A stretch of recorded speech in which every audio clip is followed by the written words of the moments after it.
Hey everyone, Suri here, and welcome back to another week of Astra Season Offense matches.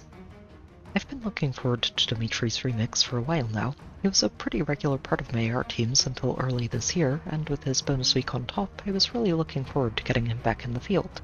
Sadly, the update only landed on the last day of the season, so I decided to do single matches instead of two doubles, giving him a bit more of a chance to shine at the end of the week. Aerial bars are fine as a solid upgrade. Phantom speed helps him secure both the dodge in his weapon and godlike reflexes, and the post-combat heal relaxes his need for sustain elsewhere in his kit. The full tempo and half pierce are great effects too. Cutting through damage reduction with true damage from atrocity and reflexes makes it unlikely for any opponent to survive him, and shutting down the common forms of cooldown manipulation makes it much easier to rely on reflexes and avoid his opponent's specials. Atrocity's update doesn't seem as impressive as a weapon at first glance. It gets a slightly more forgiving condition, a slightly stronger smoke spectrum, some combat stats, and first hit damage reduction. But extending its effects to 3 tiles instead of 2 makes a really significant difference in how well Dimitri can shut down an entire enemy team. Getting guard smoke on top of that, together with the pulse smoke and his weapon's tempo, makes it very difficult for his opponents to hit him with a special. I decided to give him Prime after the remix landed. While he doesn't have as easy a time getting it online as some other units, it isn't too hard to build his team to support the effect. And getting 9 attack and speed with distant counter is a great payoff for the effort.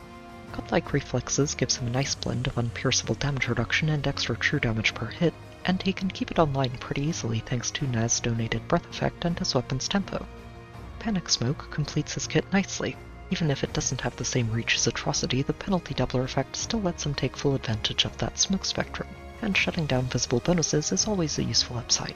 He has a few key supports on this team, focusing on visible bonuses to enable Prime. Plumeri is the major one, giving him dodge, hexblade, and a player phase follow-up by dancing him. Na offers him breath and null follow-up, Ashura can donate null panic, and he can give himself penalty doubler, all combining to make him extraordinarily hard to bring down. Gatekeeper rounds out the squad. His ability to shut down work effects makes Cadrea setups much easier to handle, along with shutting down any guidance for or charge options the enemy team might have. Ploy isn't too helpful against Freyr, at least until Freyr gets knocked out, but it's very helpful against teams without him, and the extra stats and post-combat healing that Gatekeeper provides from across the map are invaluable too.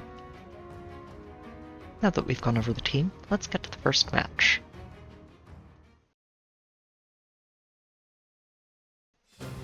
This setup was a neat one to see, although I'm not sure the formation works as well as they might like. Robin's position feels particularly awkward. He's too far away from Asker and Tiki to give them grand strategy, which also means that Asker can't pre-charge Robin's Ruptured Sky. Tiki and Formortis do make a formidable pair of safe tanks, though, and it isn't a good idea to underestimate a +10 Robin. The double Tempest skills on Mirabilis also mean that she can catch up to basically any of her teammates, and make sure that they get to move a little further forward. And Soren's ability to donate a save skill to someone other than Formortis once the formation gets moving can definitely catch people off guard. Soren actually ends up being the part of this that I'm most concerned about for Dimitri. Having a double hit piercing attack with a flare on the second hit probably wouldn't end too well for him. So we just move Dimitri across the wall thanks to Soren guidance, and plant in a position to bait out the other 3 mages.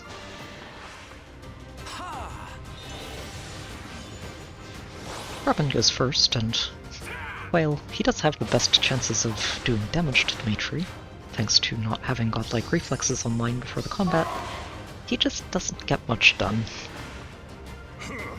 And, well, Asker's not having a good day here.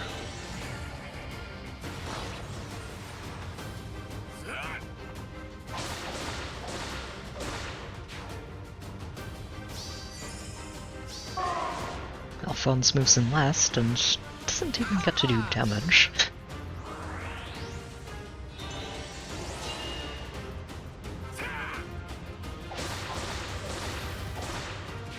And from there, Formortis moves in. Doesn't actually have that Bavis charged anymore thanks to the pulse smokes from the previous combat, which, together with the guard smoke and tempo, means that Dimitri doesn't have any problems carving through him on this counterattack.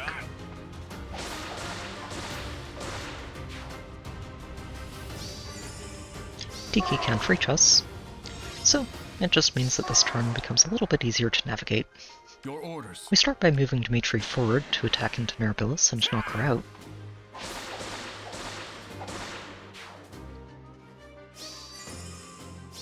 And then we can use some guidance and formation shenanigans to get Lemuria all the way forward to Dancing. Kanto to the left, make sure that we have a partial null follow-up to take down Tiki if we need it, which Dimitri doesn't end up needing at all. But it's better safe than sorry. This also blocks Soren into his corner, and gives us enough time to pick up our second Aether pot, and then close out the match next turn. I am the answer.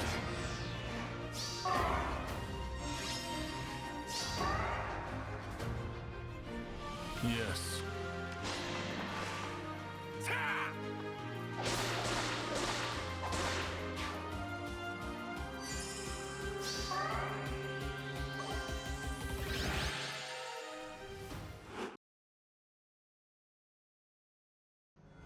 This match had a much more intimidating layout. Citrine anchors the team, giving the entire squad access to Bonus Doppler, Null Panic, Resonance, Triangle Attack, Formation, and a full spectrum of stat bonuses.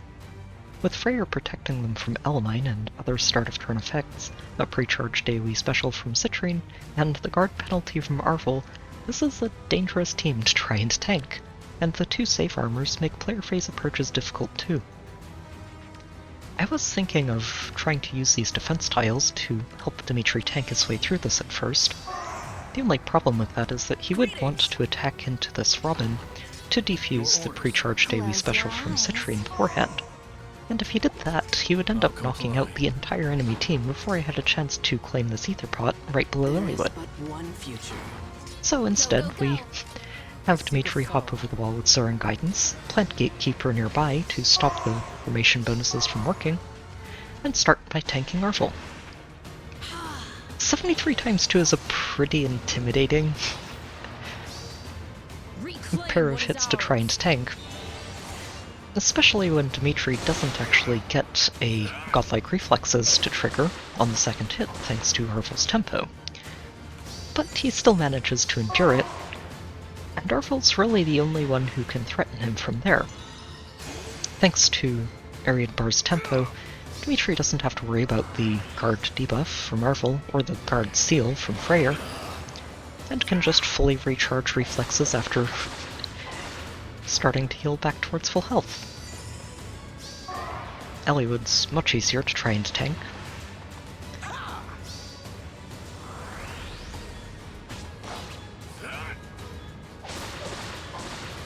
And thanks to Gatekeeper, none of the rest of their team can reach us this turn.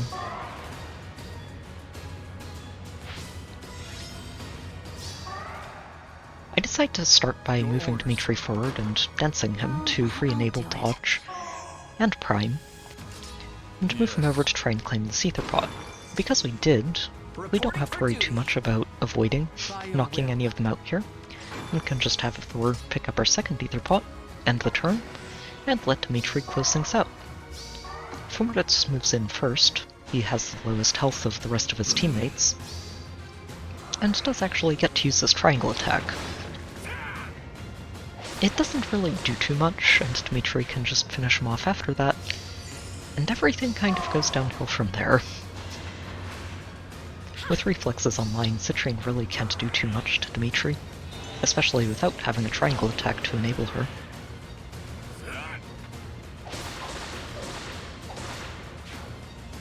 And now that they're down to 2 members of their team, they don't have a triangle attack at all. Atreya goes down first.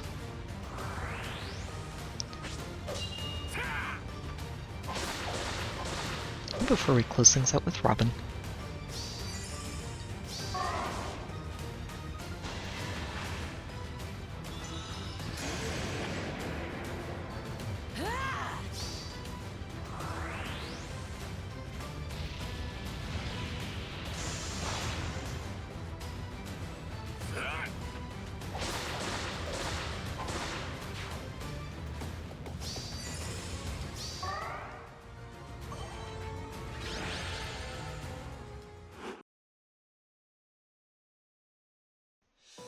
This match was a great way to close out the week. It's another Catria Freyr formation, this time backed up by a maxed out Yuri and Thracier.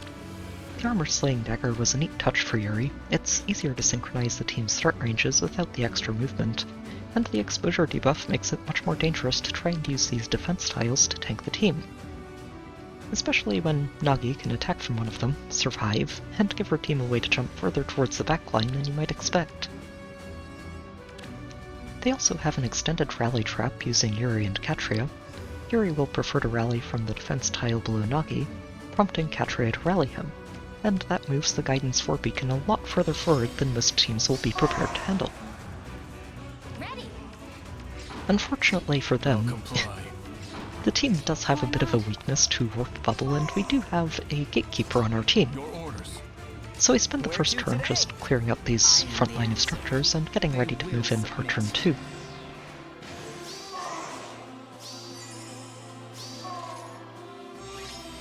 Once we have the opening, we can move Dimitri forward a step, I'll comply. fence him, and Canto Plumeria forward, which lets Dimitri jump over the forest Yes. and attack into Mortis.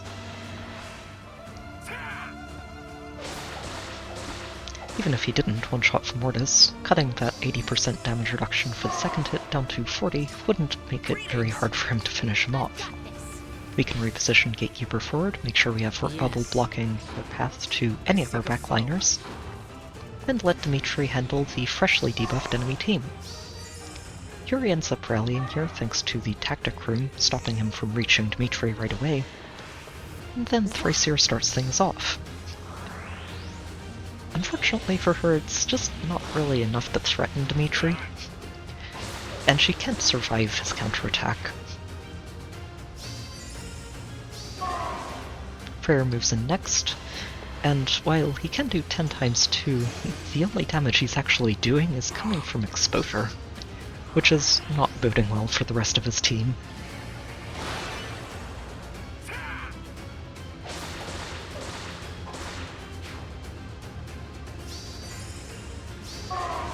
Yep. Yuri moves in next and does exactly the same amount of damage. Well, a little bit more because of the half pierce coming out of that physical null follow-up. But even with that, he's not outpacing Dimitri's healing. And from there, they don't have any triangle attacks left, and we don't have to worry about Mills catching up to us because he's already used his dance. So, it's just a matter of letting Dimitri take down Catria before ending the turn with Nagi.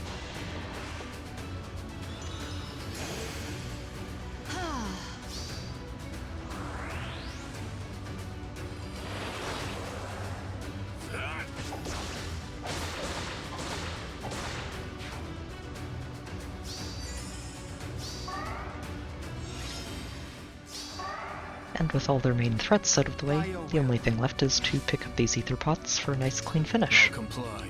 Dimitri can pick up this first one on the left, which lets us smite Gatekeeper forward without worrying about a potential bolt trap hitting him. I'll do it. And from there we can dance Dimitri and use guidance to reposition Gatekeeper out of the way, Ready. and let Dimitri enemy phase nils to close out the week.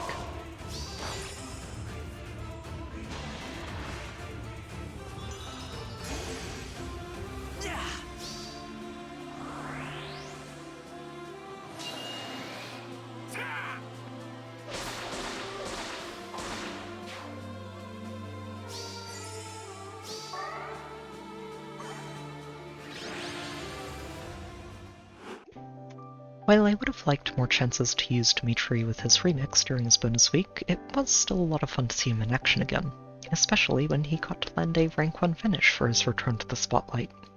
I expect him to become a regular part of my water season teams again, and I'm looking forward to seeing what kinds of shenanigans he gets up to. I do have a Discord channel if you'd like to hang out and chat, there's a link in the description, and I've also got a Patreon link there if you'd like to help support the channel. As always, I hope you've enjoyed the video, good luck with your own matches, and I will see you next time.